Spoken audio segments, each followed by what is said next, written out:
selamat malam pemirsa. Sebagai penutup hari ini, Kilas Nusantara Malam kembali hadir ke hadapan Anda dengan rangkuman berita teraktual.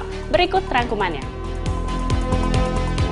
Dari Ibu Kota, Kementerian Keuangan mengungkapkan bahwa UMKM di sektor sawit punya peranan penting dalam perekonomian nasional. UMKM sawit disebut menyumbang 3,5% PDB Indonesia, serta menyerap 16 juta tenaga kerja setiap tahun secara konsisten. Sementara itu beralih ke isu yang tengah hangat pemirsa. Dari Magelang, Jawa Tengah, pengunjung Candi Borobudur diwajibkan memakai sandal upana. Peraturan ini diberlakukan sebagai upaya untuk menjaga batuan candi dari kerusakan. Terakhir dari Gorontalo, para pelaku usaha diedukasi mengenai kekayaan intelektual dan upaya pencegahan pelanggarannya. Kegiatan edukasi ini digelar oleh Kantor Wilayah Kementerian Hukum dan HAM Gorontalo. Simak tayangan selengkapnya berikut ini. Kita bakal bawain lagu-lagu yang mungkin bisa membuat teman-teman semua Kementerian Keuangan mengungkapkan bahwa para pelaku usaha mikro, kecil, dan menengah UMKM di sektor sawit sangat berperan dalam perekonomian nasional karena produk domestik bruto PDB Indonesia sebesar 3,5% serta penyerapan tenaga kerja hingga 16 juta orang setiap tahunnya mampu diberikan oleh para pelaku UMKM sektor sawit ini secara konsisten.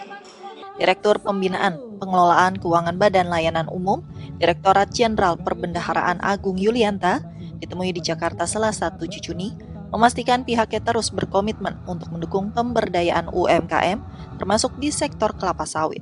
Karena saat ini melalui program Kemenq 1, pemerintah bersinergi dan berkolaborasi dalam memberikan dukungan berupa fasilitas atau kemudahan bagi UMKM oleh masing-masing unit eselon 1, mulai dari Direktorat Jenderal Pajak yang mendukung UMKM melalui keringanan perpajakan, Direktorat Jenderal Bea dan Cukai melalui program Authorized Economic Operator guna membantu UMKM agar dapat melakukan ekspor lebih cepat, hingga Direktorat Jenderal Kekayaan Negara yang mendukung dengan berbagai kegiatan lelang produk UMKM. Kalau semua program unit eselon 1 itu dirangkai menjadi satu dalam kerangka Kemenq 1, maka diharapkan dukungan kepada UMKM bisa dilakukan lebih sinergis dan kolaboratif sehingga mampu memberikan dampak yang lebih besar bagi pelaku usaha di UMKM.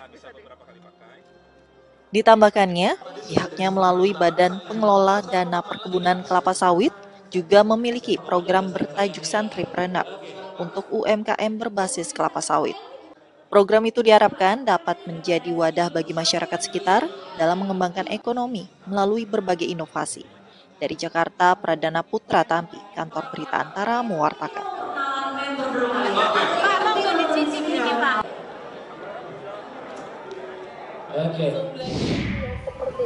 Sebagai upaya mencegah keausan pada batuan Candi Borobudur di Kabupaten Magelang, Jawa Tengah, Balai Konservasi Borobudur BKB merencanakan penggunaan sandal khusus bagi pengunjung Candi Borobudur, yakni sandal upanat. Kepala BKB Wiwit Kasiyati Selasa 7 Juni mengatakan, dengan penggunaan sandal berbahan lunak tersebut, nantinya dapat mencegah korosi pada batuan di tangga maupun lantai Candi Borobudur. Karena selama ini banyak pasir maupun kotoran yang menempel di sandal dan sepatu pengunjung sebelum naik ke struktur candi, sehingga mengakibatkan keausan di bebatuan candi. Pengunjung juga harus memakai sandal upanat Borobudur kami namai, karena upanat itu ada di istilah di relief Kamabangga Candi Borobudur, sehingga pemakaian sandal ini akan meminimalisir kerusakan. Dan ini bagian dari pemberdayaan masyarakat, karena kami persyaratkan yang akan memproduksi adalah masyarakat lokal sekitar Borobudur, sehingga ini akan mendatangkan kesejahteraan bagi masyarakat Borobudur. Sandal upanat Borobudur yang terbuat dari tanaman mendong dan pandan akan diproduksi para pelaku UMKM di sekitar komplek candi. Keterlibatan pelaku UMKM itu merupakan bagian pemberdayaan masyarakat guna peningkatan perekonomian. Dari Kabupaten Magelang, Jawa Tengah, Firman Eko Handi, Kantor Berita Antara mewartakan.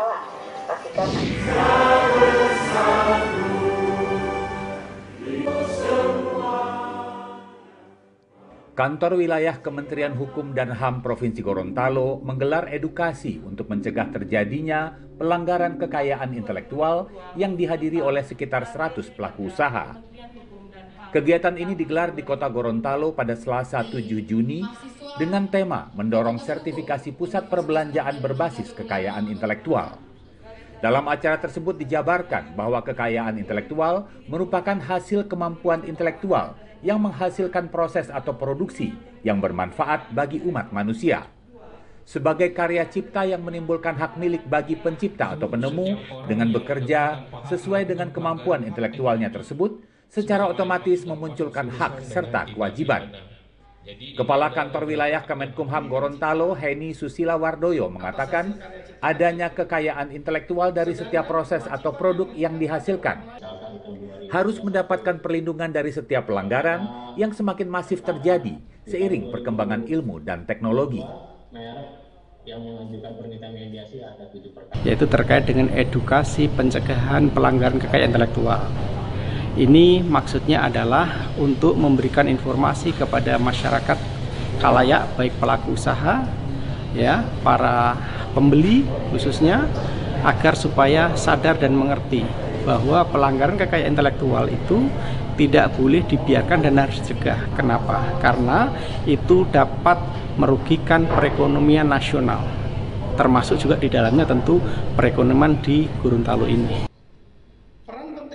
Heni meyakini adanya sosialisasi dan edukasi akan membuat pelaku usaha lebih paham dan merasa terlindungi sehingga bisa menggerakkan upaya produksi dan berkreasi. Ia berharap para pemilik dan pelaku usaha menyebarluaskan informasi yang diperoleh serta dapat menjual produk yang asli untuk meningkatkan ekonomi domestik, tingkat daerah maupun tingkat nasional. Dari Kota Gorontalo, Provinsi Gorontalo, Adi Winata Solihin, Kantor Berita Antara mewartakan. Ya lagi, 1, 2, 3.